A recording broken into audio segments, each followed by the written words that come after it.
Mel. Den Ndara Janaka. Den Ndara Janaka. Kula Badranaya ingkang sowan, Den. Lah, nuwun sewu. Mbok nggih sampeyan sampun nderah. Mbok nggih sampeyan nuwun sewu sampun lalu.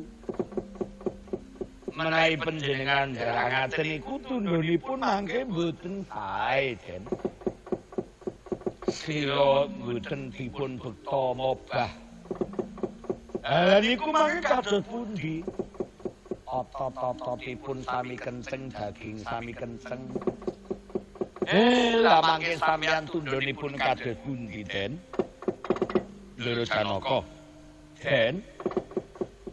Sira sampeyan gentar mboten asrep mboten. Menawi katitik seserpan kula sampeyan niku kadodene saras. Ning nyatanipun mekaten, Den. Den. Ndara Janaka. Babar pindah mboten kersa. Napa maling ngendika sedeng mriksani mboten kersa. Sapa sing nyono yen kowe nala gareng ketrima kowe nala gareng bisa ngaturi ndara nganti tekan kersa ngendika ora ketang mung sak kelima. Mboten wantun matur wong mriksani mawon mboten kersa. Mrene mboten wantun. Lho menawa kowe sing ketrima nala gareng mboten mriki mawon. Mbok kowe truk mboten mantun. Nggih senajan matur ngaten niku pripun kyaine mohon dipun kendelaken. War, mbok menawa. Lanun. Ndara Janaka. Nyarane. Becadar niku lho. Niku napa-napa dilimpun wonten. Iya bener, Gawon. Iya bener. Nah, kaya gue Kang mbok nawari kasih keterima. Yo. Aja janu dhisik, Kang. Aja dicukut yen Ndara Janaka ngendika mundhut garapa. Gugup gramakan, lho. Kanane bahan medhinyeng ya paido inyong bener inyong. Niki ndarane. Dan niki napa? Nggih, niki mawon nggih, bubur nggih. Matur bubur apa wae sing ana, Kang. Aja dimak. Apane? Aja ngemak. Lah wong marek ngemak lho. Niki dar bubur kacang ijo nggih. Nggih, Mbok. Nggih. Napa bubur sumsum? Bubur kolang kaling nggih. Nggih. Anu kolang kaling nggih. Nggih, Mbok. Anu bubur niki. Bubur apa sing genah? Bubur anu niki sing nggih, Mbok. Apa? Kopior. Oh, bubur kopior. Ora kersa ndar bubur. Anu niki panggang nggih. Lontong kupat kupat lepet nggih, sumpil nggih, Mbok. Kepiye won? Mrisani be ora. Lah, Ndara Janaka kari mboten kesadar nggih ajeng kula unjuraken nggih. Dar niki mawon. Apa sih kowe, Kang? Jongker. Oh, jongker. Wong gerak kok ditawani jongker kebangetan iki, Kang.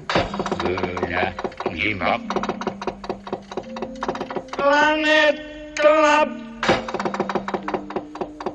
katon ergen sanging alis resang maweng gandrung sabarang kadulu ukir moyak mayik saking tias baliwur lo marisang gandrung duari sumitra tanoyo paran reh kabeh sing ana nang saya maringsun.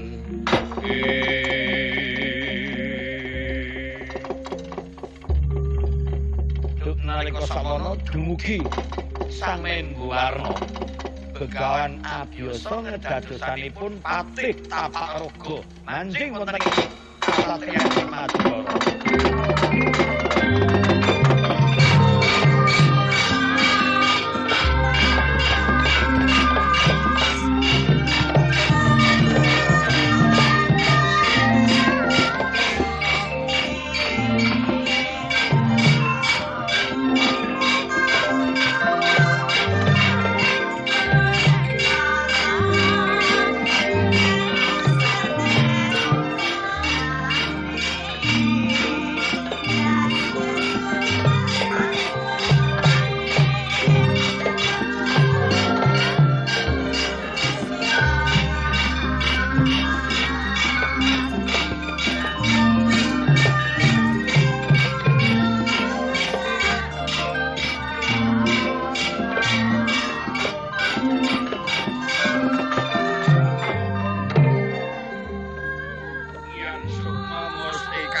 Jagat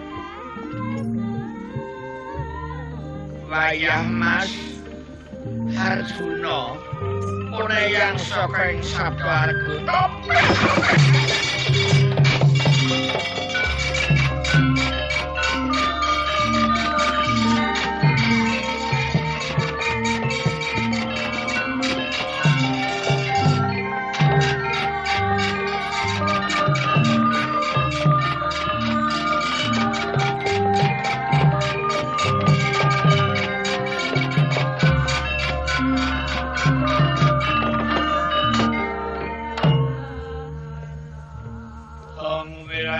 Mastu nama sidem lan ora padha pangling warase kandi wara Sumbadra puneyang saka ing Sabdawarga.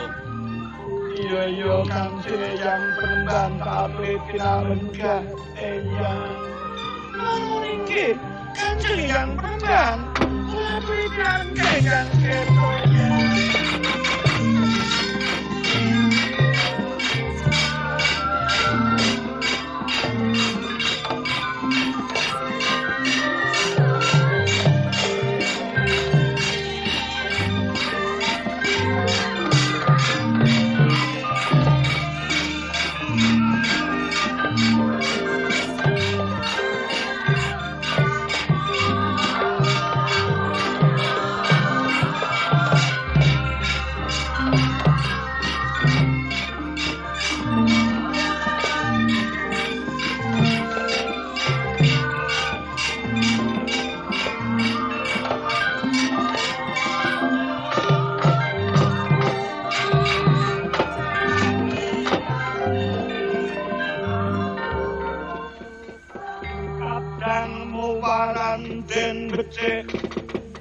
Besok amendemo baris prayitna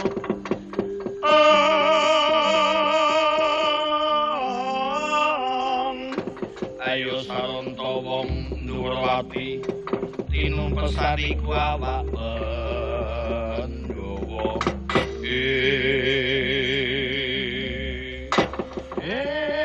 sang penemban saka ing Sabdawarga rawuh. Sang Penemban tiwas kebeneran.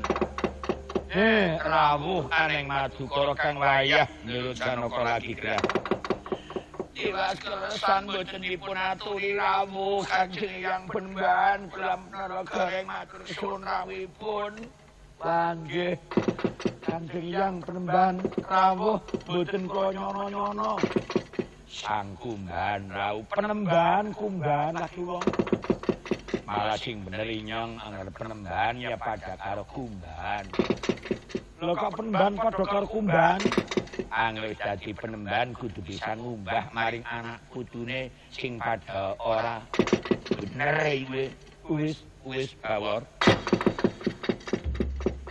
Tuko Kanjeng Hyang Penemban rawuhipun wonten ing Madukara sang kita dadosaken kakiyating raos ingkang swau nanging sasamunipun cetha Hyang rawuh ing wayah kula sekanthi matur bingah kenging panuwun kula Kanjeng Hyang Penemban. Hyang Penemban rawuh sing ora ndak nyono-nyono nanging Yekti gawe padange ngati kuwe yang mengkata dhisik ya. Iya. Saiki enggal-enggal wae kegansangan wae. Sira kabeh padha wayo jati slamet, ana kawan padha waras. Sing geraming Janaka putuku ngertekake Sumbadara Srikandi lan Kakang Semar. Kepiye sang penemban sing ngendikake? Leku teko mrene ora ana werta kang luwih dhisik kapara nyata aku wis ngerti Janaka lagi gerah putuku kuwi. Ing mongko ora bisa waras yen dudu aku kang ngusadani. Lah, enggal nganggo srana Janaka bisa mari, putuku Janaka bisa waras. Ning dina saiki uga bakal tak gawa kondur marang Saptawarga. Mengko ning pertapan Saptawarga bakal tak dus kramas. Siram Jamasraya Dewa, mengko bisa waliya jati waras. Mengko yen wis waras tak jujukno maneh marang Madukara.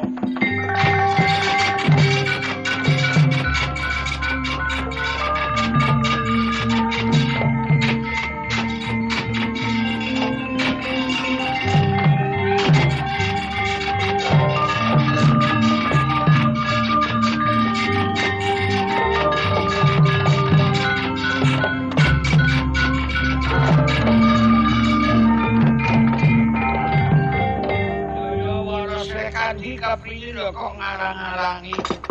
Lho kok Puneyang diarang-arangi? Kesane Puneyang kados pundi? Janaka bakal tak gawa kondur marang Saptawarga. Kamatu Janaka ora bisa waras yen dudu Puneyang kang ngusadani. Leng ngusadani nganggo srana adus kramas saya dewa nganggo toya sendang ingkang mijil anen sakmadyaning Saptawarga. Inggih menawi makaten Kanjeng keparing ing layar kula Srikandi ndherekaken konturipun Kanjeng badhe nderek ngrimat jeung pangeran wonten ing pertapan Saptawarga yang ora kena. Sapa wae ora kena nderek. Ming cukup aku dhewe sing gendong Janaka bisa kuat. Lan ora apa-apa jur kuwi putuku kudu waras. Dadi aja njuk kurang kapercayan Srikandi. Aja kowe ora percaya marang aku. Lho aku iki lak penemban pepundhene Janaka ya pepundhenmu. Wis ngali mboten yang mboten. Lho kepiye? Lho mengko njur kamaswara mari-mari mboten yang. Menawi kula mboten kepareng nderek, menika mboten Nun sewu. Kula wong garwanipun kok yang kula nggih gadah wajib. Badhe kados pundi menika kewajiban kula. Inggih mboten saking aling-aling, kula mboten pitados kalane yang.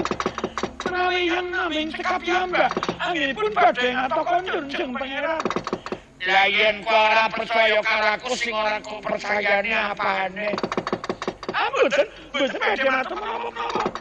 Wara Srikandi kang bawa suatu sangkasipun kula yen kasipun mboten pitados. Menjung pengen kabeh kondur kula mboten kepareng nderek. Oh, Srikandi. Wong kowe kuwi putra ratu Prabu Drupada, Ratu Pancawarja. Kowe putra ratu ning kok watake kowe dudu wataking putra ratu. Lho kok ora percayanan malah njongko ala karo aku. Tandha dudu wanita garwaning pangeran Janaka putuku. Oh, Srikandi iki kowe kaya cawedok weton saka pinggir pasar.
netra gengking lir sudama surem sorote tanpa padang leliwengan hima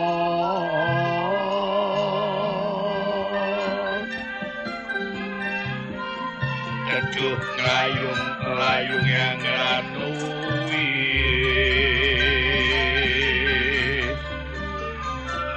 kekesambat praloyo duh dewa betaraning jagat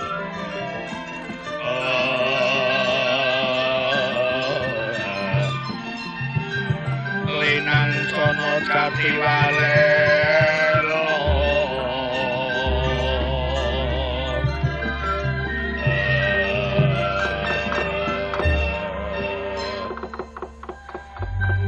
Kakang Semar lae niki wonten geger dadi kaya ngono kadang kuwara Srikandhi wani lawan Kanjeng Hyang Penemban Kakang Semar nika malah dipun arak-arak dugi wonten samadyaning alun-alun prayogamu kepriye Kakang Semar nggih cobi mangga rumiyin kepriye tuah menika pundi ngantos sang Penemban dipun kawos-kawos wonten samadyaning alun-alun kaliyan Darawala Srikandhi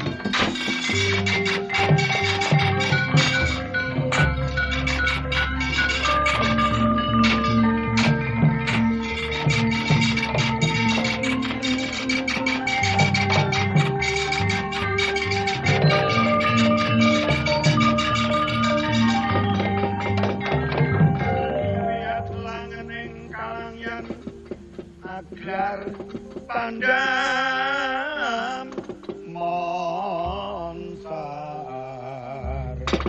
tinalir kekonang surem sorotetan padang purnameng gegono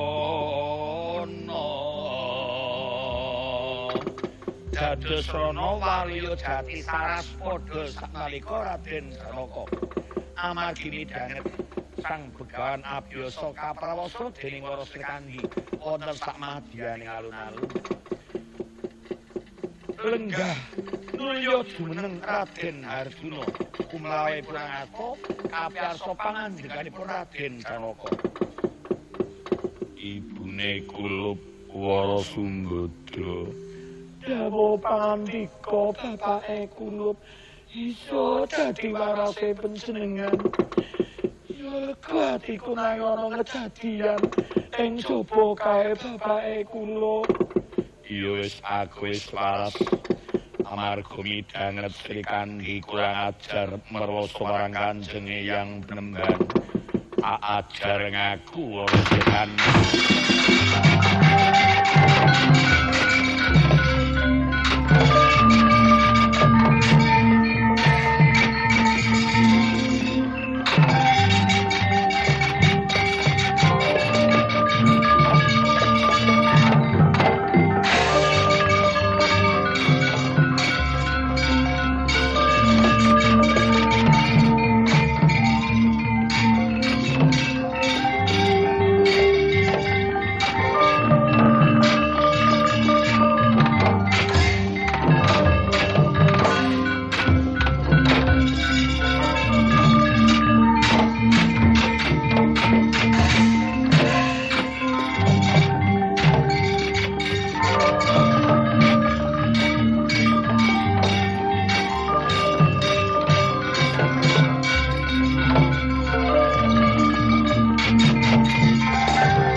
Srikandhi merwasa Kanjeng Hyang Penemban. Kula mboten wadul, kula mboten tumbak tusukan ing ngidos pundi malih Den. Kula menika Kang Hyang dipun kawas-kawas sirah dipun jambak remanipun lah dipun perwasa Kendara Srikandhi. Nanging kula nggih mboten maiben kok Den. Lho kok ora maido kepiye pitu? Kula piyambak gacos menika Dereng patosa pitados menika Kang Lembah.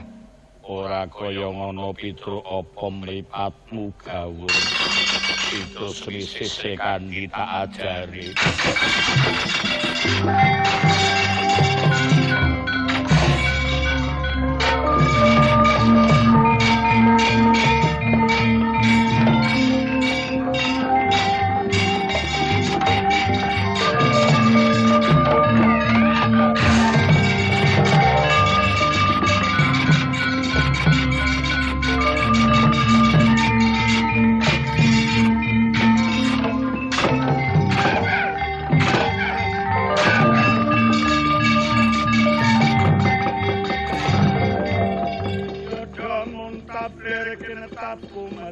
Padhoning mati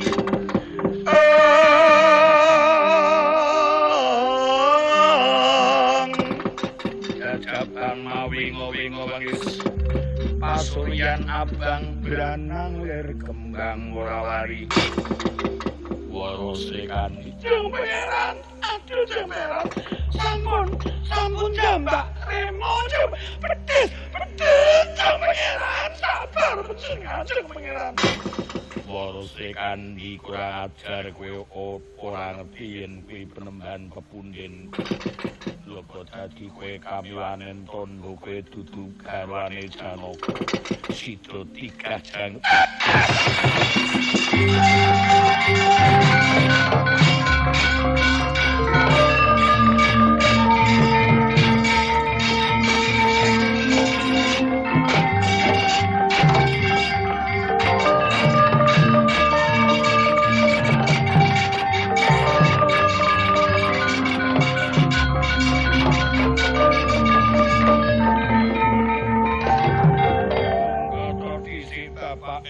padha kesusu bapake kula wis aja melu-melu Wara Sumbadra tak digase janggane Wara Sekandi ndak pateni nane Wara Sekandi tobat jeng pangeran iki aja kaya ngono lho iki lho bapake kula kok aja kebangetan sing sabar panjenengan sing sabar iki duwung disarungake dhisik ngalih ora yen Wara Sekandi bakal kaprajaya bakal disirnakake dipateni aku yo dipateni aku padha-padha garwa panjenengan yen Sekandi dipateni aku yo melu dipateni bapake kula panjenengan wis satriya tama mbok menggayake yen to Sekandi lan aku garwane bapake kula yen bapake kula wis ora kersa garwa Wara Sekandi yo dibayakake wae marang Raja Pancawarja kagungan garwa wis ora seneng kok dipateni iki njur pamardi sing dilenggahe dening panjenengane bapake kula sabar dhisik sabar iki curi kaca kang kucul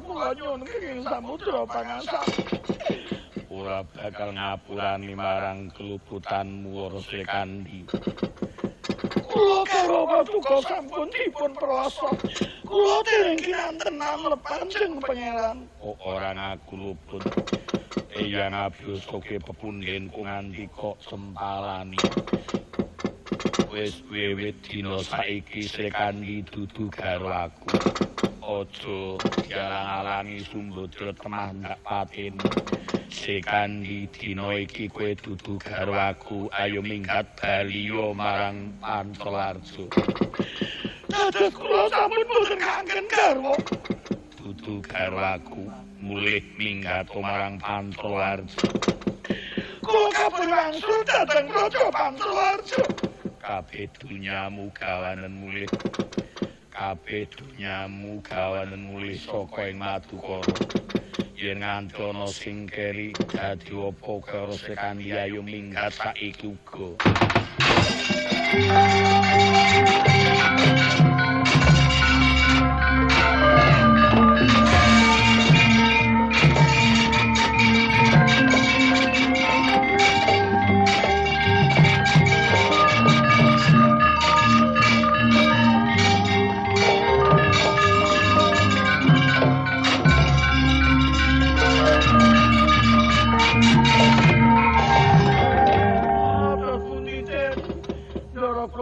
Kanthi dipun tundung dipun dirat saking mriki napa panjenengan sampun tega Den wis Petruk ora usah matur apa-apa Warasa Kandi dudu garwa aku ora sudi duwe garwa Warasa Kandi menika sampun tega saestu lan menika sampun kondur piyambak Petruk pundi undang ana marang kabeh para kawula Madukara dipun undangaken dhateng sedaya kawula Madukara kados pundi Den sapa sing kepethuk karo Warasa Kandi ora kena takon ingkang kepethuk kali Ndara Warasa Kandi mboten kenging kon ora kena menawi takon sing takon tak pateni Petruk aduyung ingkang kepethuk kali Ndara Warasa Kandi ingkang mantun ingkang taken dipun paring hukuman pejah ndak pateni aku dhewe sing mateni itu ayo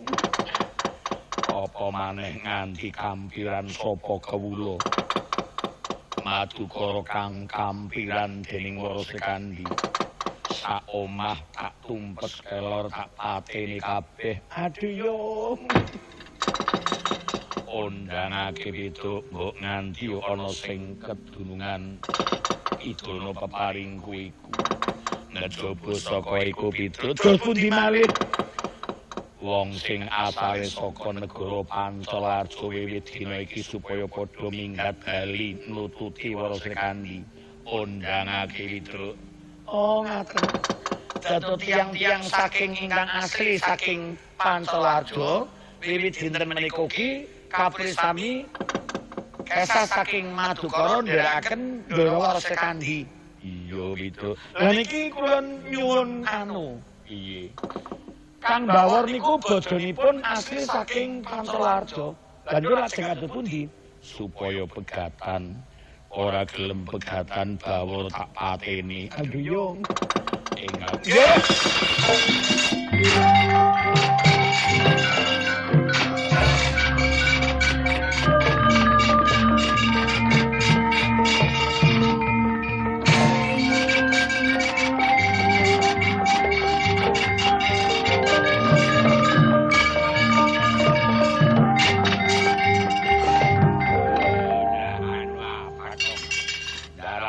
Kandi nangis turut gila iso Kang Kemalari karo kesangkut ya Kang kesangkut sih arep kesenggol anu kapriwe sih Ndara Kandi wiwit dina iki seorang diaku garwane Ndara Janaka malah tembunge ngendikane dipegat wis ora dadi garwane Ndara Janaka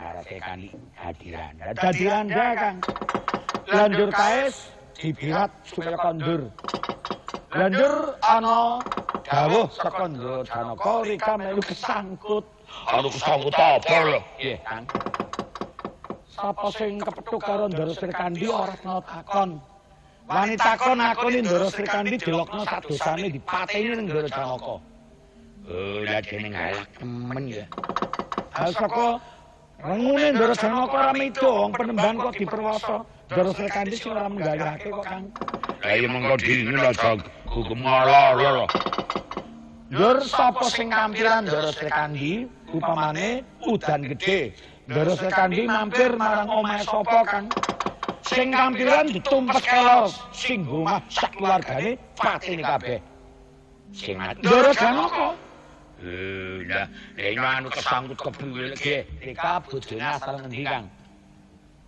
bojomu asal ngendi yo bojomu asal ngendi anu bojo sing ayo bojomu asal ngendi anu asal Cilapar bener bojo sing dingin bojo sekiye anu sing Pancalarja lah kuwi Ndara Janaka ngendika sapa sing jedogan karo wong Pantawarja wiwit dene iki kudu pegatan. Duwe bojo saka Pantawarja supaya minggat bali bojomu pegat. Ayo, Kang. Lah. Ora nyana-nyana nyolap dadi duda. Ya wis 10-10 Kang ayo. Bojo ngomongi kon bali maring Pantawarja. Ngomongi bojo kon ya pegat-pegat. Ya, pegat.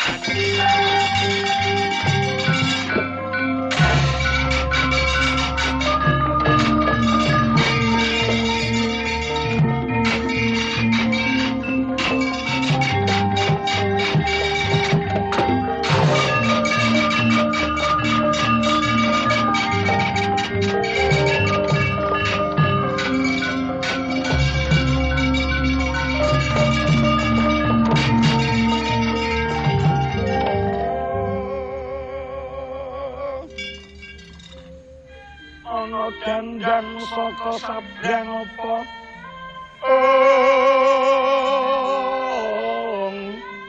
loring dandang tutuke wesi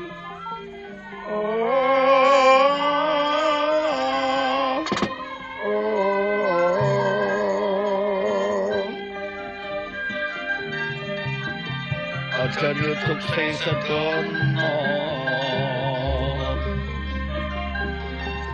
nutup sarap sawane wong kang sukerta Dah maming segara kidul.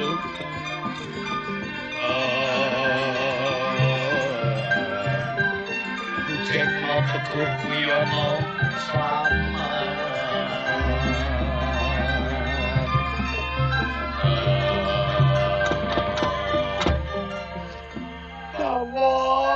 Bawor aku wis dadi rondo Bawor Kula mawon pun dados duda. lho kok aja sembrono aja yuk kowe iki ing semu ini aku kondo wis dadi rondo kok kowe kondo wis dadi duda Niki kaya niki jan. Kula nggih ngopong napanane niku. Ndara Janaka maringi undang dawuh sing betap kantong. Sapa wonge sing duwe bojo asal Pantawarja dina kiye kudu pada pegatan kon pada bali maring negarane nyerekaken sampeyane niku. Dados kula keswangsul ngomongi bojo kula 10-10 mung semene jodohku kok bali nganah maring negaramu nderekna Ndara Srikandi kaya niku. Obat. Kok semono tegelen jeng pangeran. Ora nyono banget. Kepiye yo, War? Kok aku mau dadi wani kelawan sang pembana biasa, Bawor. Ya. Mula-mula kula kan dadi duda. Kowe dadi duda. Kowe wong-wong lanang, Bawor. Lha aku iki, Bawor, wis tuwa dadi rondo. Wis tuwa dadi rondo, Bawor aku, Bawor. Senajan kowe wis tuwa ning wong kowe duda wong lanang, Bawor. Ana sing sak kandha wong lanang ki dagangan wesi, yen wong wedok ki dagangan lombok, Bawor. Pikir wae aku wis dadi rondo randane jeng pangeran. Aku ora bakalan tok jatuh kromo maneh, Bawor. Lagi mboten lah. Sing harus seneng karo aku sapa? Wong kula mawon seneng. Kepiye? Wong kula mawon seneng. Kowe seneng karo aku? Ya wah. Lho yo kena tenanan yo kena. Aku rondo, kowe duda. Duda rak jodone rondo. Ya ampun bunga lho. Lho kowe mau kondo seneng karo aku seneng tenan apa? Nggih, mandan temenan niku. Temenan, Bawor. Ini kandun-kandune ngriku. Obat, Bawor. Yen kowe seneng karo aku wong kowe dudu aku ya wis rondo. Aku beda-bedake. Kowe jaler, aku estri, ati jodone jaler, jaler jodone estri. Manusa karo manusa, kowe manusa aku ya manusa. Sing cetha aku rondo kowe dudu. Ya wis ayo bawor kanggo sambungin cedodoan. Kowe genti jeng pangeran, kowe dadi bojoku ya wor.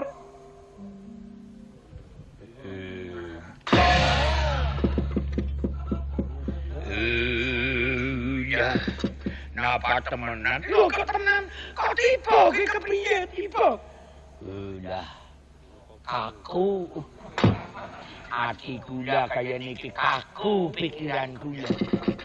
Udah, ya mungkin kepripun carane. Wis iki kowe bareng karo aku. Soane ngasane Kanjeng Rama, Narendra Pancawarja, ya Kanjeng Rama. Prabu Drupada bawor.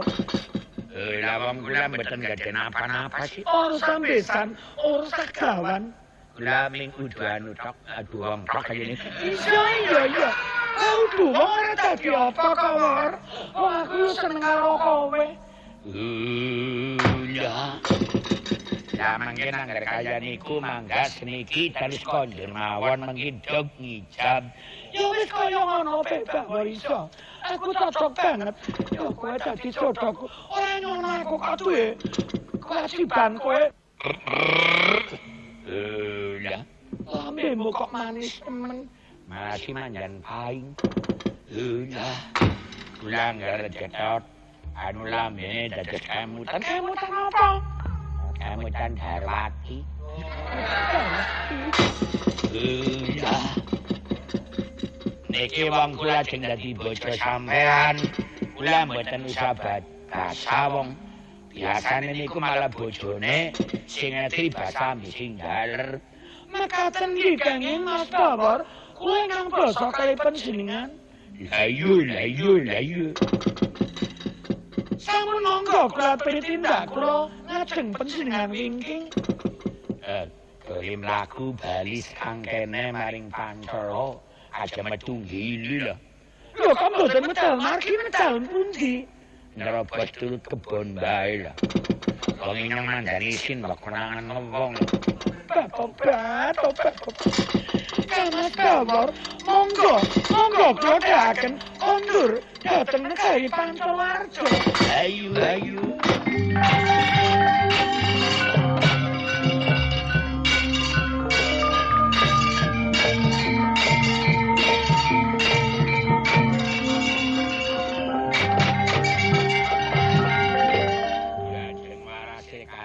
Kados pundi Mas Bawor? Lah kete wong laku nerobos beli kepenak.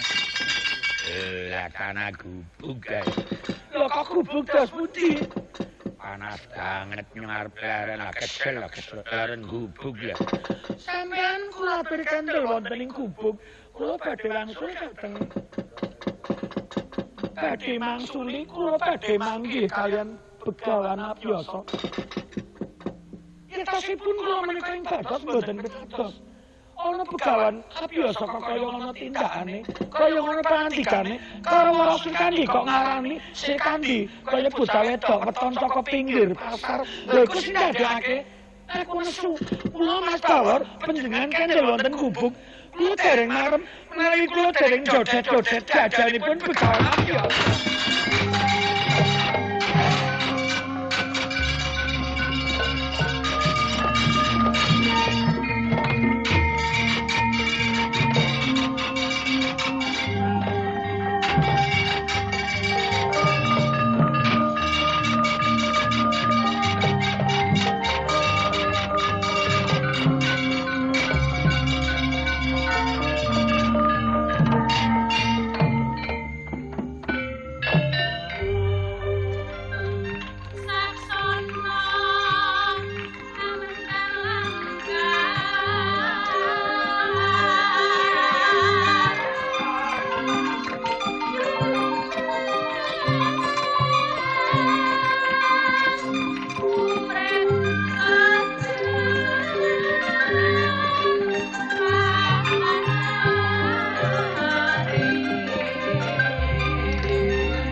samono para sekali ngaku gendewa nyentang. Isinipun Kiai Mersujiwo. Jimat ampuh Kiai Mersujiwo. Gendewa mangkara-kara kanang rojan kapiasa. Semandang sendeng kang merap. Sumlorot Kiai Mersujiwo natap jajanipun begawan abisa. Padha sakura digudag wangsul rupining Gunawa Duta saking negari Manik Mantoko. Ijo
lho kok sengkaya pating glember pating gerit kepareng ing Adi Pitruk ngaturi uninga lan ugi nderek nyuwun sesrepan kapriye Pitruk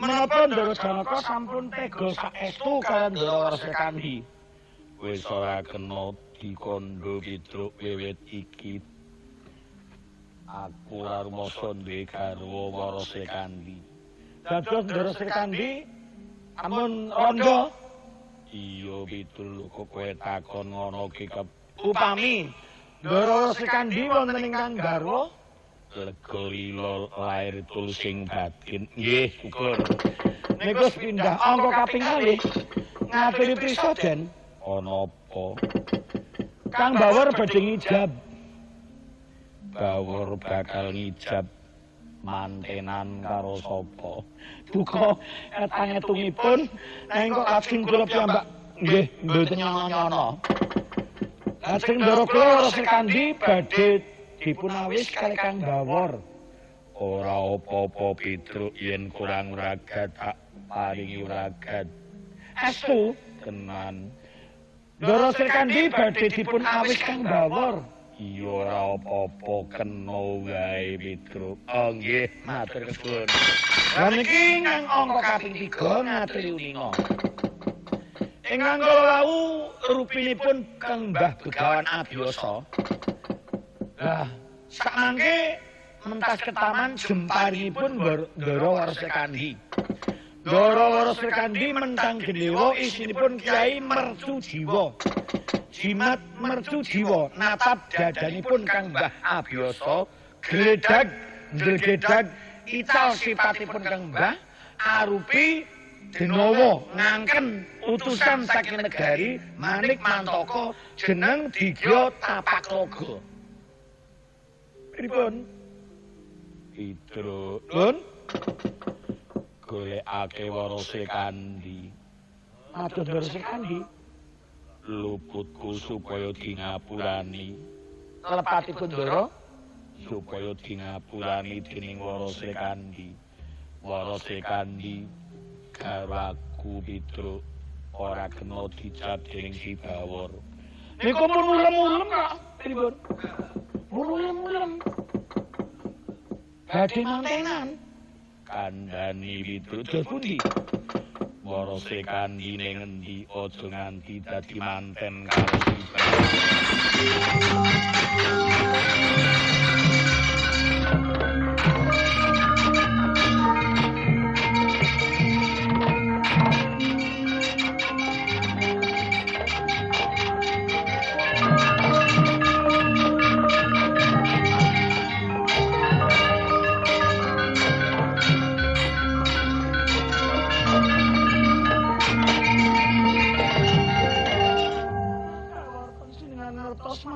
mboten yang ngerti begawan abiyasa ngedadosaning Jinawa saking negari Manik Mantaka nganggen jeneng Patitigya Taparaga.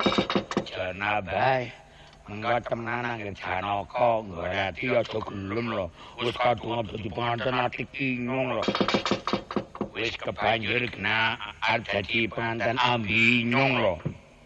Ampun kratos kula mboten badhe nderek kalian Jeng Pangeran tetep kula badhe dados garwa panjenengan. Lah iya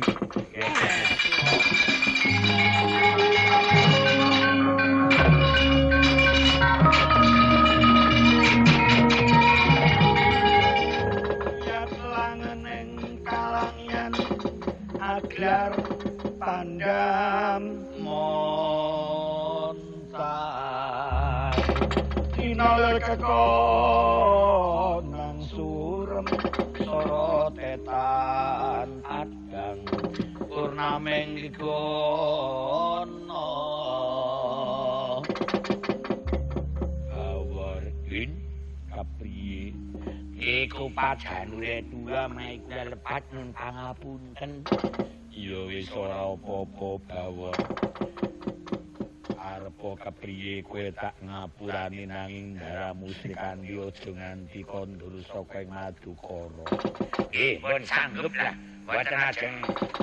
Boten lampah kondur mengkin. Wis ganduli sing perlu darat Janaka nika butane nika. Nika ngedadosanipun kang bahabiasa nika.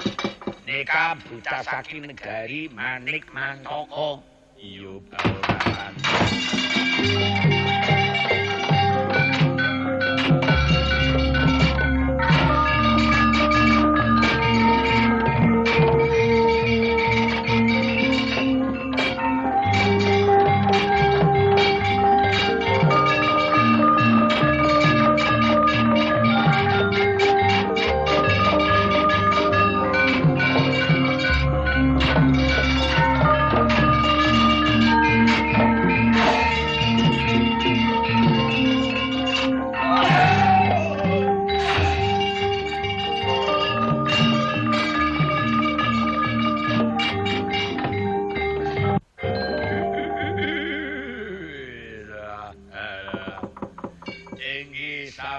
Raden kula tobat kali panjenengan.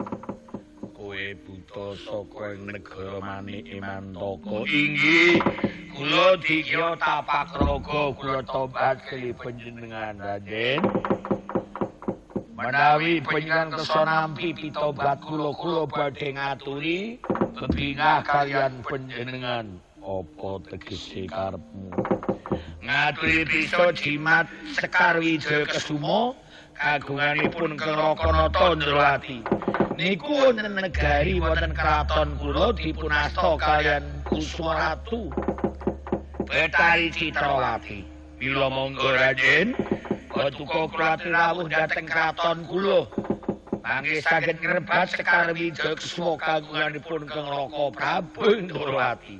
Yen kaya ngono iso ayo enggal kowe dadi tutuk ing lampah aku tuduhake kratone Gusti Ratumu. Inggih, Petrus. Pundi Den? Warose kan dilawan Kakang Semar supaya ngaturi ngoning kraton Ngamato yen aku swaluya Jatiwaras lan disunake restu aku bakal nglurug marang negara Manik Mantaka ngrebut Sekar Wijaya Kesuma. Oh ngaten. Lajeng panjenengan sinten badhe nderekaken? Kowe karo si Bawor melu aku. Oh ngaten nggih, monggo Den.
sabdaning kukila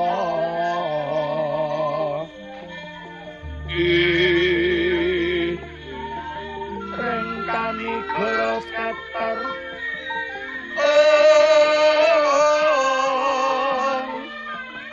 kini dungan ningkung liru sing pinipanto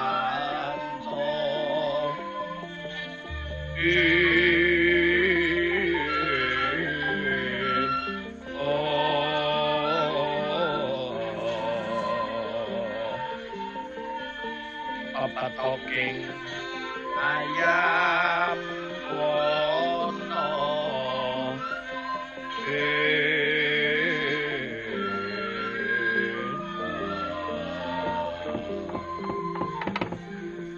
Wauto warose kandi kadhakaken Ki Badraya Yogi Lasmar wonten kraton Amarta Raden Janaka kadhakaken dening Kyura Petruk Bawor patih digya tapak raga njujug ing negari Manik ing Mantaka Sirik kang mulai kondo nunggil panggung sanes panggenan kinayu sambeting cariyos anjuk ingkang wonten pundi to menika wonten kraton Amarta Prabu Puntadewa ingkang kawista lagya nandhang sungkon menggalaken grahipun ingkang Raja Raden Janaka bawaning Narendra kang lagya kembang sungkawa Kraton Amarta pinon saking Mandra tinggal surem Indra Dewantara kingking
Kraton Ngamarta ing negari Ngamarta. Sinten Narendra Ngamarta. Narendra Ngamarta yiku pambayuning Pandhawa. Menangkas Prabu Puntadewa ya Sang Prabu Yudhistira. Ya Sang Prabu Wijanaka. Ugi dijuluk Prabu Anjata I. Ya Sang Prabu Darmakusuma, Darmawangsa, Darmaputra.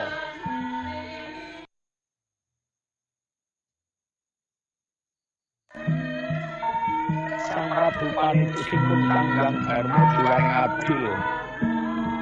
Kula mboten nopal karo Narendra Ngamarta kala Narendra adil Kamarta. Ing Narendra kang budi bala asih tresna ing kula dasih. Asih tresna ing sesamaning Bali. Asih tresna ing sesamaning agesang. Narendra kang setya gondunya ing sirna iku Prabu Puntadewa.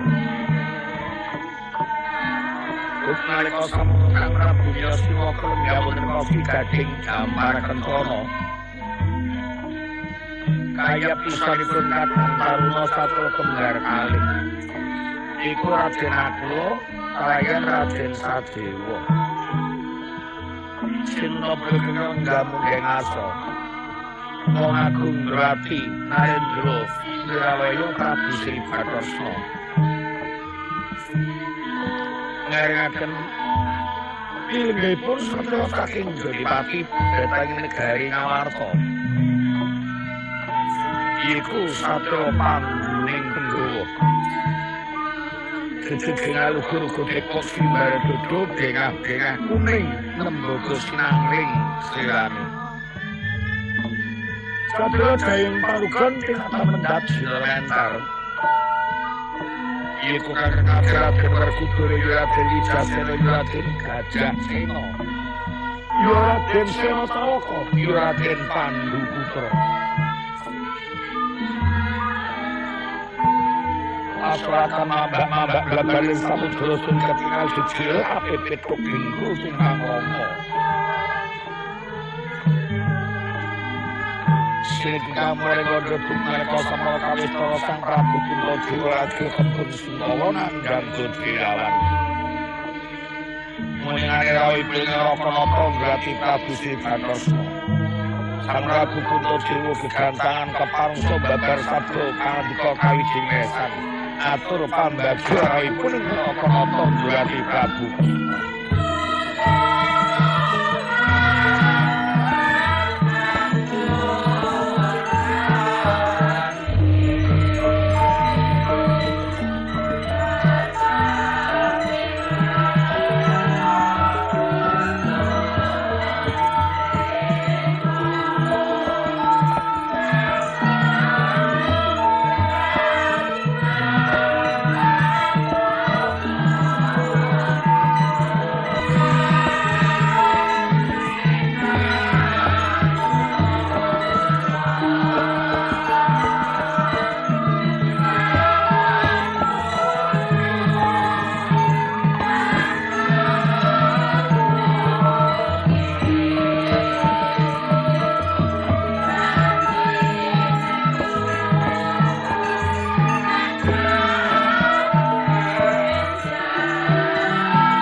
sang mureng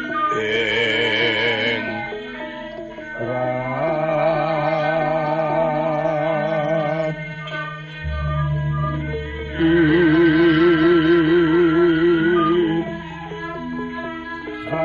ananing kang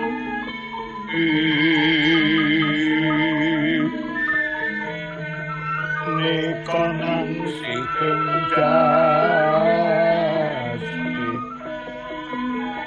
mawe buka saweku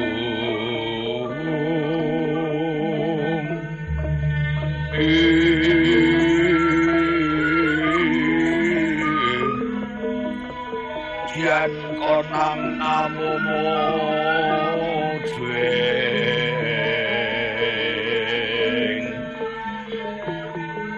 utaning Ratu Tomo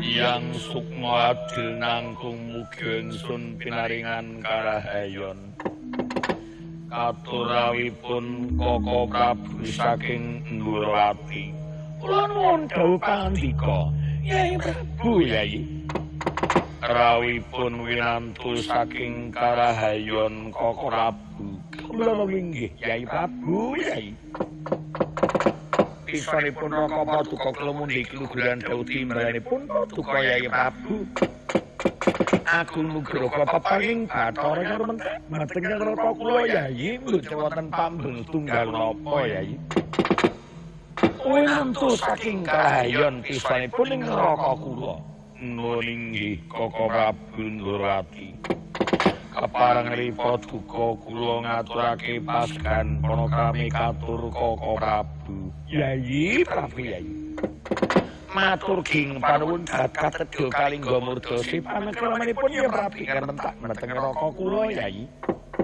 pinundi wonten mustaka mugi-mugi dhateng bawa leksana kula Yai ing nalika kepareng sakondhipun puja-puja tuti kula katuran Paduka Yai Prabu kawula tampi dadi pinundi dening rika Paduka kula dadosa jejimat Koko Prabu kawula inggih Yai Prabu Yai ngedadosaken menika kepareng Raka kula nderek nyuwun amit kaliman pasang tabe kasabeteng lila dina ngiraken tulah manu dumawaking tawang-tawang Yai lepato saking pulasaring wasabu dendaning dewa Raka Paduka kula kamantul nggastata munggih ngarsa Yai Prabu kula atuhi pinareng ganggang sekeca diningang nanggil wasesaning dewa Paduka kula Yai kawula punding saka Yai dados sejimat Raka Paduka kula nuwun sampun boten kirang sekeca tunggal menapa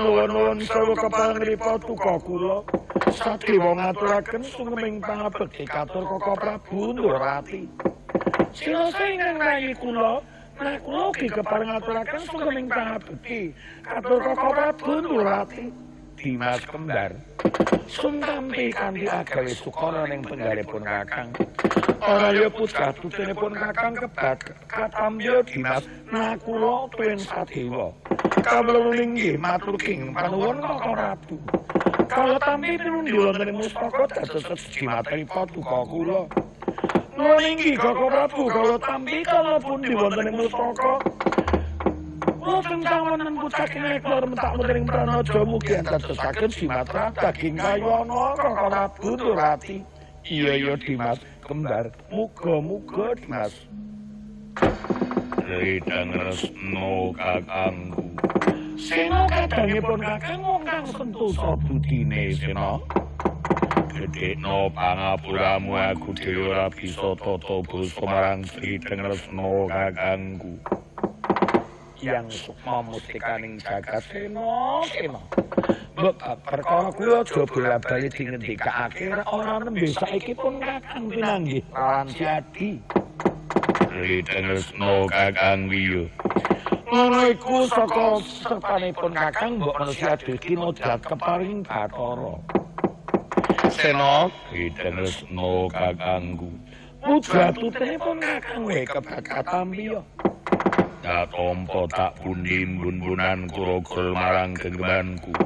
Kadya mustika mohana marang urip kemulianku Sri Tresna kakangku. Sena, muga-muga ya Sena. Mungsuh katur paduka Yai Prabu. Nuwun inggih Kaka Prabu.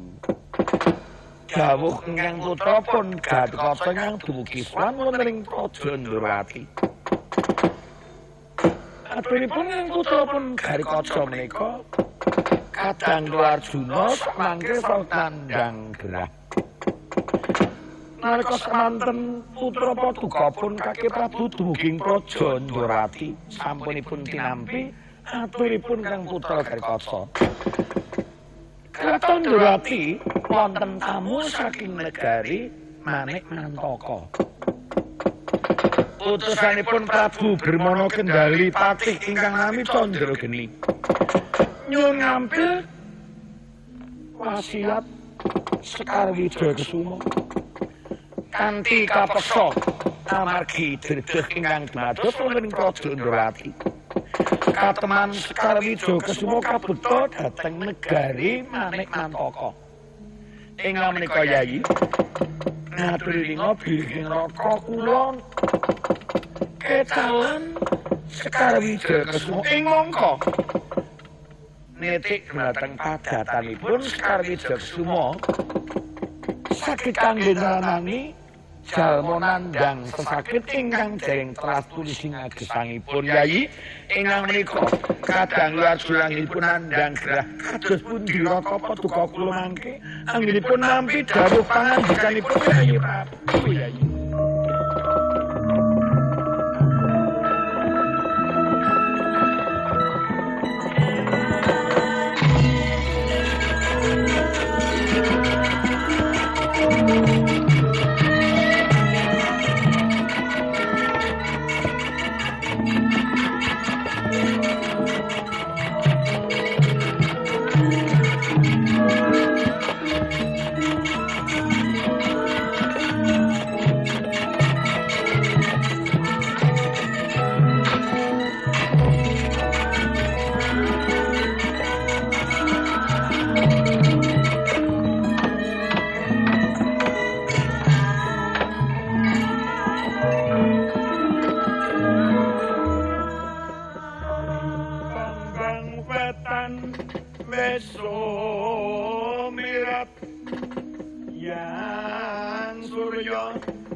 Mungop neng pon saeng wukir arsa madangi jagat mratandani yen wis bawenci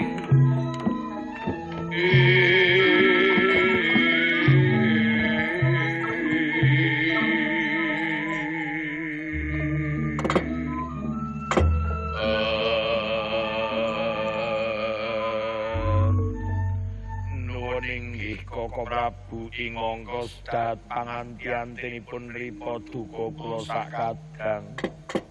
Rawuhipun Kaka Prabu ing mangke sesarengan sumangga kados pundi anggenipun badhe nusadani ripa duka pun Arjuna. Awis sampun kathah nujum ajar pendhita singkang paring usada paranggene sesakit madal sakliring usada Kaka Prabu. Lah nggih menika Yayi. Icalipun Sekar Wijakesuma ingkang menika kados pundi keparingipun Kaka Prabu dipun junggaken kaliyan Kang Raya Arjuna anggenipun nandhang raga Tresna kakangku Dimas Werkudara Janaka sakit tambane kembang Wijakesuma malah ilang Tresna kakangku ingkang gedhe wae nyuwun uga kepaparing Bathara Sena lan ngrata wau dawahipun Raden Antarja wonten samadyaning alun-alun kraton Ngarta. Sigra minggah san wonten Abhyantara Kanjeng Prabu putra Paduka kula Jawa Prabu.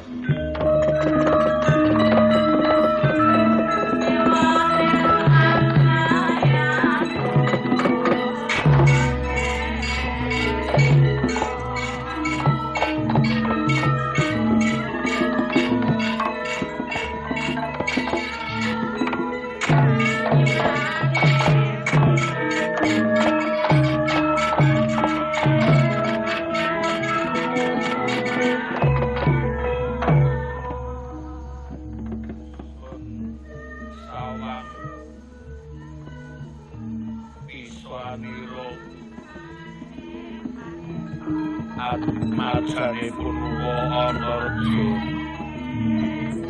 napase rebut-rebut riwi kumrobos ngrayogakake saputra kang dadi Kiswanira kula niki kesaken dawuh katuwa.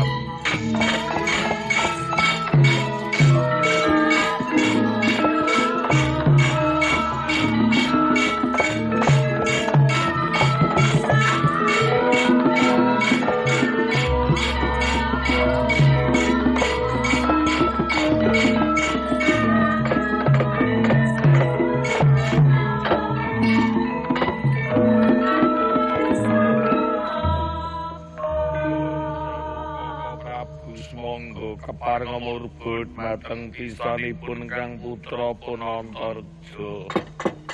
Kala inggih ngaturaken dawuh pangandika ya Prabu nyuwun tambeng paestu nuwun inggih. Antarja nuwun dawuh pangandika Kanjeng Prabu. Wis pamatur Kang Prasa wigatinira kepiye? Pisanipun ingkang putra kula ingkang slawu putra Paduka kula ngembandhawuh paparingipun Kanjeng Prabu. Kinen ngopadu soto ugi dados tanalipun jeung Paman Pangeran Maryudati. Dereng dumugi ingkang putra kula minggah wonten ing pertapan Kendari Soto. Putra Paduka kula wonten samadyaning marga pinanggih kalan denawa saking negari Manik Mandaka. Niatmu munggah sananing pertapan Kendari Soto ing marga pinanggih kaliyan buta saking negara Manik Mandaka. Inggih. Lho. Lanjut piye? Denawa ingkang nami Tiga Tapak Raga menika badhe mlebet dados Duratmaka ndusta Kanjeng Paman Pangeran. Delenga menika dados kekerengan putra Paduka kula kaliyan Denawa. Sinasa rasesa gadah kadigdayan kelampah ingkang putra kula dipun gebah dawah wonten samadyaning alun-alun Kraton Ngamarta. Yen matyaneng Karangabang lutira kang nyembur gagak rimangmun ya bangun eka siji dwiwata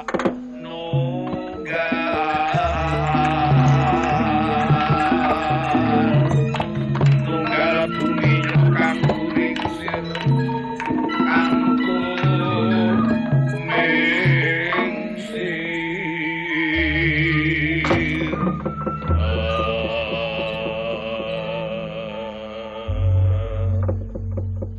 mekaten menika atur palapuranipun Kang Putra pun Antarja ya Prabu Yai. Wonten telik Duratmaka ingkang badhe ndusta kadang kula Arjuna. Ingkang mekaten menika Kaka Prabu Sumararipa duka kula Kaka Prabu. Lae sak dulita monggo dendra kula sekali ayo to Kakang Semar ninggah sang Abhyantara Kakang Semar.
dawuh pangandika Yai Prabu Yai.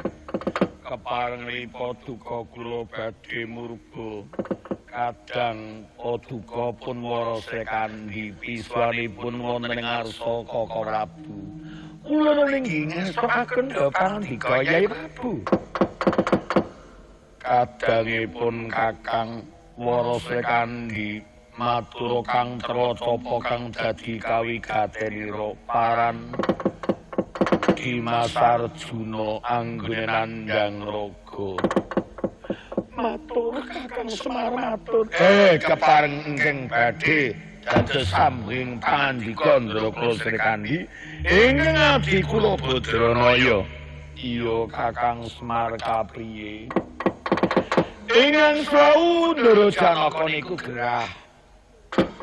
Sedaya sarwa nganti-anti rawuhipun sampeyan sami saderengipun rawuh kok lajeng wonten panembahan saking Saptawarga rawuh. Ananging penembahan saking Saptawarga niku dadosaning denawa saking negari Manikmantaka patih digya tapak raga.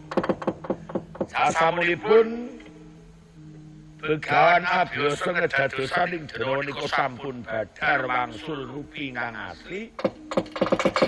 Nanging nuwuhaken ngantos Ndara kula Janaka swawu nandhang gerah dados Walya Jati Saras. Janaka wis Walya Jati Saras. Dimas Arjuna wis waras Kakang Semar. Rideng Resna kakangku ngandhura. Janaka yen sakit gampang marine. Dimas Werkudara ya Bacutna emu matur. Kakang Semar kapriye? Apa sing dadi sono sarase Dimas Arjuna? Niku wau ingkang taranani Ndara kula Janaka. Walya Jati Saras nggih kang rayunda kula warasa kandi. Sinasa boten sengaja ning dados sono Ndara kula Janaka Saras. Lan iki ingkang enggal antangan anggen kula matur.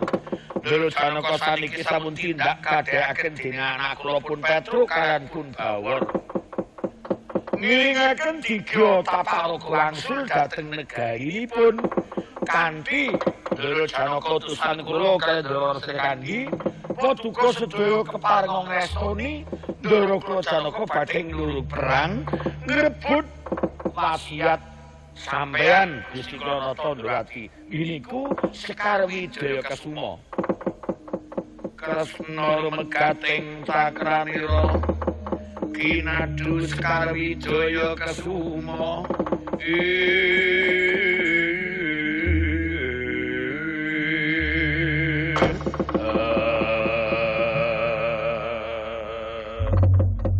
Ingkang mekaten menika Koko Prabu kados pundi? Menawi Yai Prabu pareng Koko kula badhe mbidalaken kadang luar Kudara.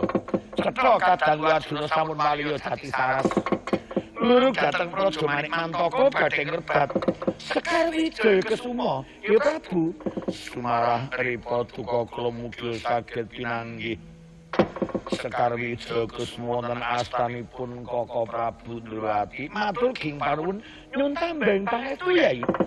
Nuwun inggih sakondhipun Koko Prabu Sena. Rideng Resna kakangku. Enggal budal. Kakang.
sing ati-ati ngono kuwi kadang Arjuna wis dadi watak penggalihe.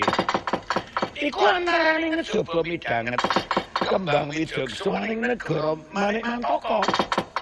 Metine Yaya Arjuna ki midanget yen ing Manikmantaka ki ana widodari. Iku Betari Sitowati ingkang dadi manten lawan ratu. Manikmantaka Prabu Brahmana Kendali. Antarane ngono kuwi jelek tresna kakangku. Aja kaya cilik sing ati-ati. Wedi dadi Pancakara luput katuranggane ana peperangan gedhe. Antarja Bundawuh Pangandika Garikata Bundawuh Pangandika. Ayo bebarengan nusul pamanmu pangeraning praja Manikmantaka.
Mayoina yuinga sepi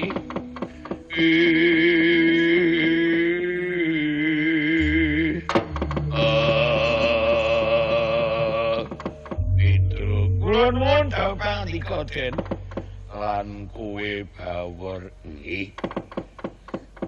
lan kowe patih dikira tapak raga ninggi Raden kersanipun kados pundi.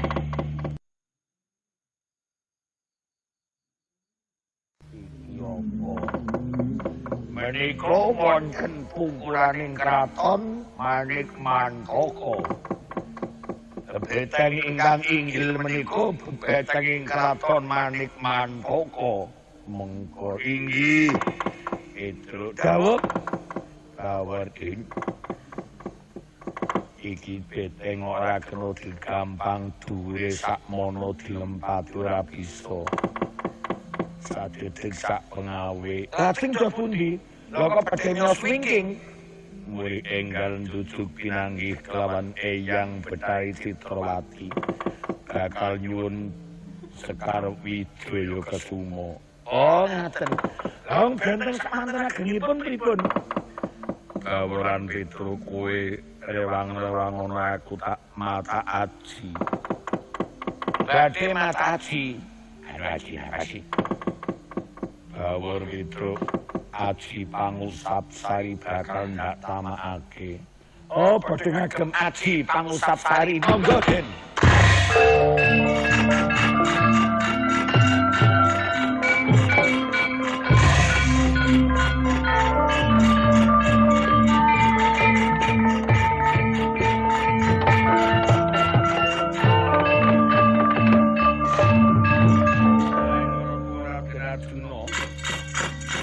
Baban Wiwaranawa Masesa Pancandya tatur kang bininggal saduga kang Sindikara.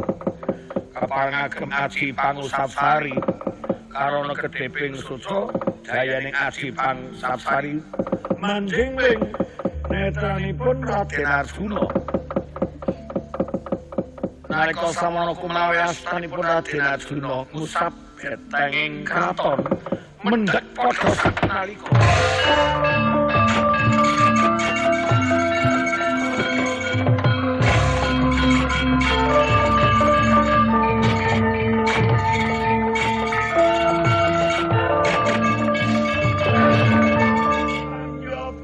Pandhapya kumolong mangung sering sata Kurawa kambakongke Sukatite marut kal katudining sagunging ratu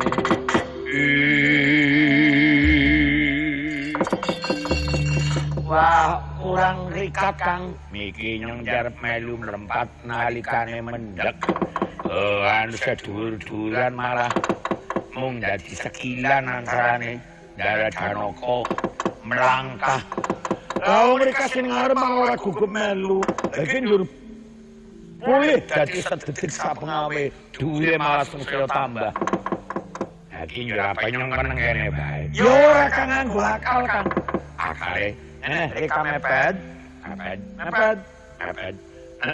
gablok tembok Haris aku tak munggah pring bumbunanmu ya nun sewu ya mengko reka jungga mengko aku mlempat tiban jero agar kos mlebu jero gentenan reka munggah aku oh yes ngono nun sewu Kang bumbunan Kang lembak Kang ya kebaut Weh cekat weh pangestu Kang aku seneng jero Kang. Udah ya gelis gentenan. Gentenan kepriwe aku seneng jero kok Kang. Lagi nyong ya delombok iki nyong.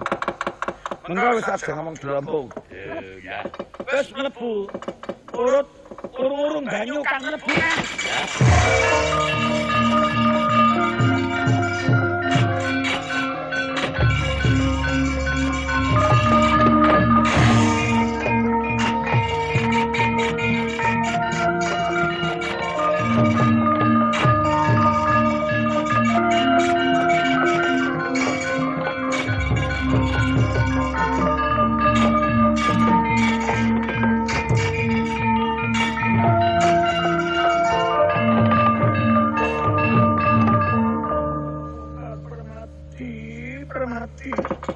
Eyang Betari Citrowati aku bakal ngendika sing akeh mumpung Sang Prabu Brahmana Kendali durung tindak mrene iki kagungane wasiat Ndontuani royo kakangmu Prabu Kresna iki kembang wijoso kebat ampanono Anggo aku gayake munggah kayangan Permati Swangga kula maringaken simat.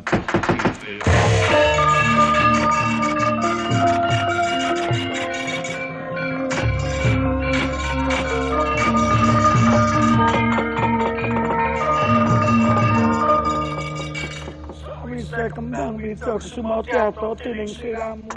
Lanjur kersane kepriye kersamu kebendah arep-arep kok Permati. Nalika sapono Raden Janaka badhe lenggah sarengan Rayan Betari Citrowati dugi Prabu Brahmana Kendali edan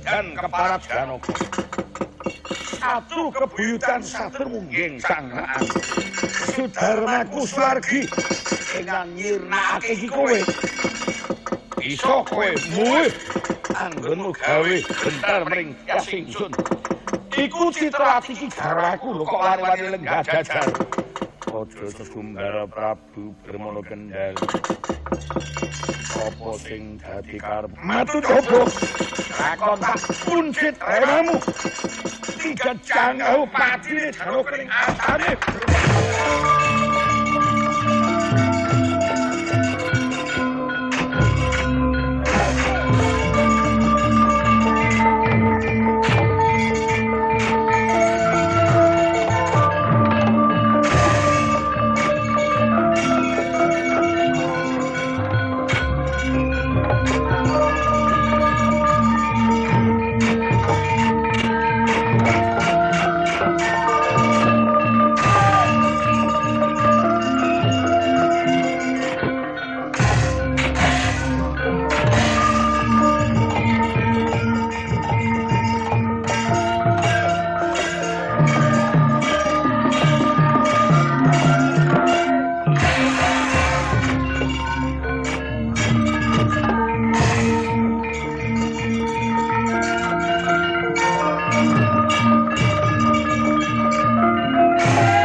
Praboto abang kawula harmang wing mungsuh sro singa nabdo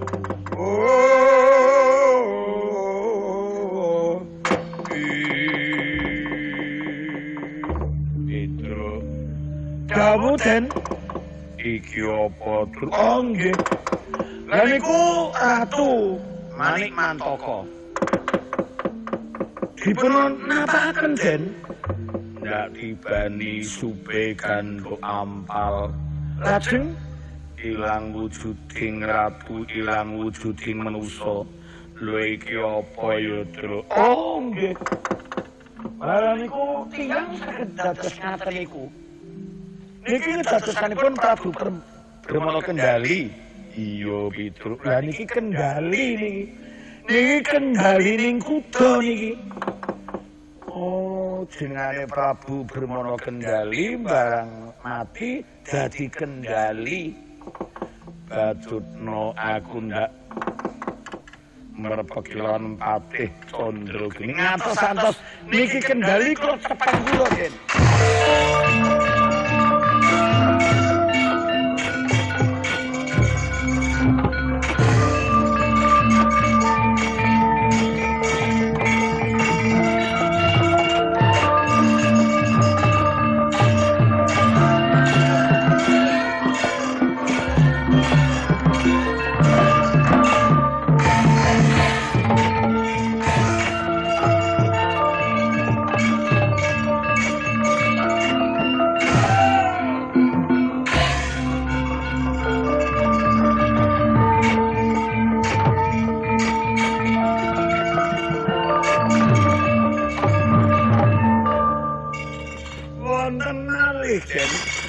Pitu iki Pati Condro geni ndak ibani supe kandho ampal ilang wujuding Jnawa iku apa tulan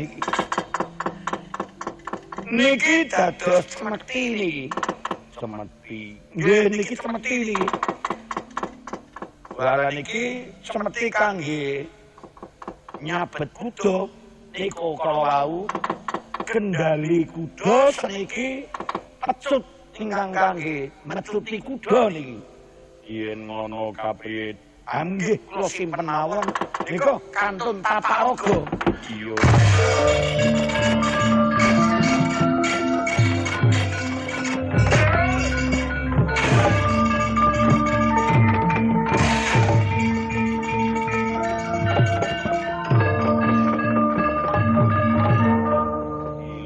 wujuding buta kuwi apa tulan niki dijo tapak raga krawau kecal rupining buta niki tapel jaran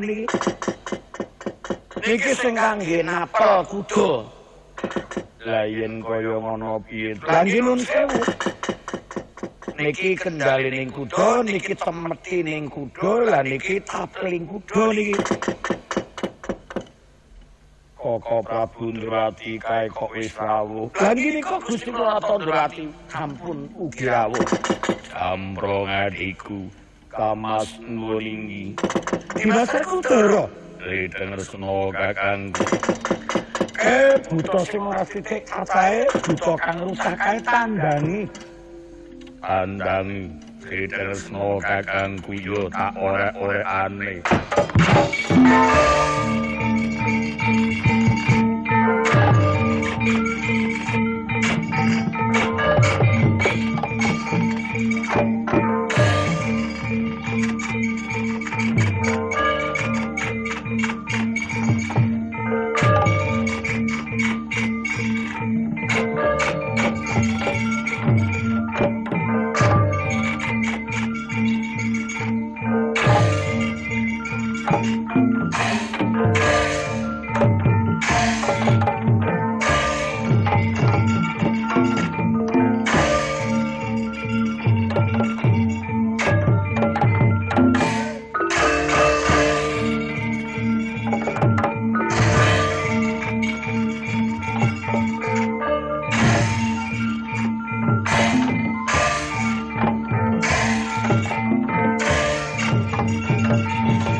sira. Sedang resno kakangku. Buta bubar mawu siji ora ana kang ketok. Senajan to ing mau ora sethithik tata ing raseksa iki wis siji wis ora ana kang ketara katon. Aja lumayu gendeng suwisik direk adih kon dimater kudara. Sedang resno kakangku karbe kapi. Kembang widaksuma wis bisa. Nyatane-pun kakang lumantar dimater Arjuna. Rene sena tak kandhani kumpul kantor.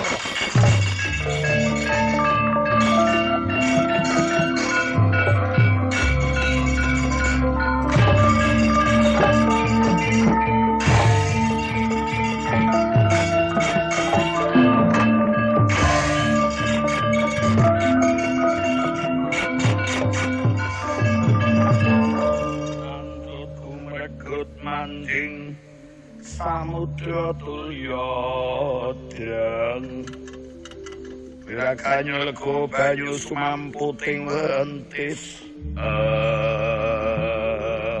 Tidak resno kakangku.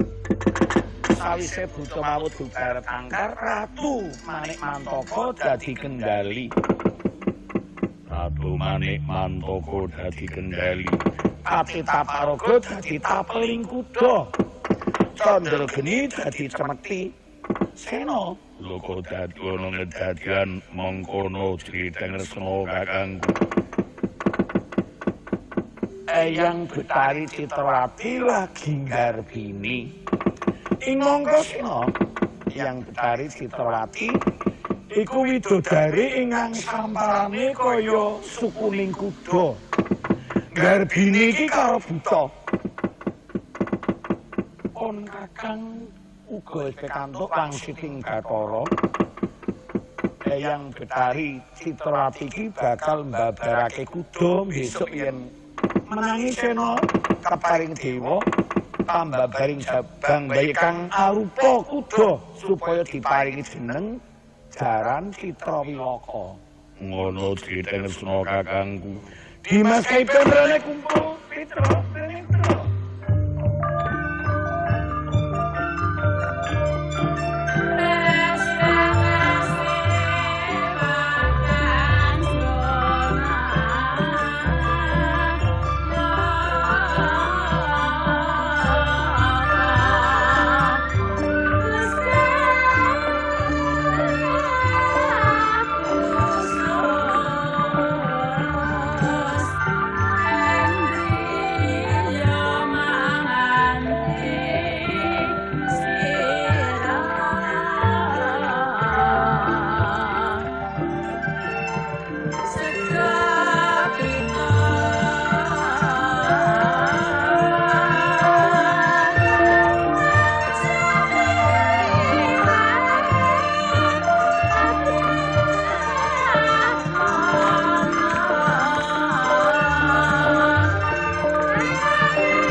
Liring samirana mrek sekar kadung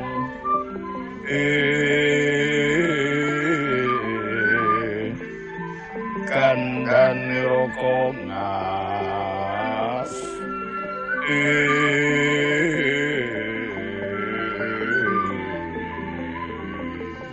Dimas Arjuna Nuwun dawuh pangandika Kanjeng Prabu padha kandha rerem dhisik sawetara kena dibatutake yen ana surya guyuhanging kulon amarga iki wis ketutuk surya gumawing wetan aja dibatutake munggah dadi bayu sasatana rupane Sena Ridana kakang aku manut pangandikamu ayuta bebarengan sesanti meminta nugraha peparing Gusti kang ngawasa marang jagat pun kakang jadilan kabeh iki aku pisan muga winantu saking karahayon duh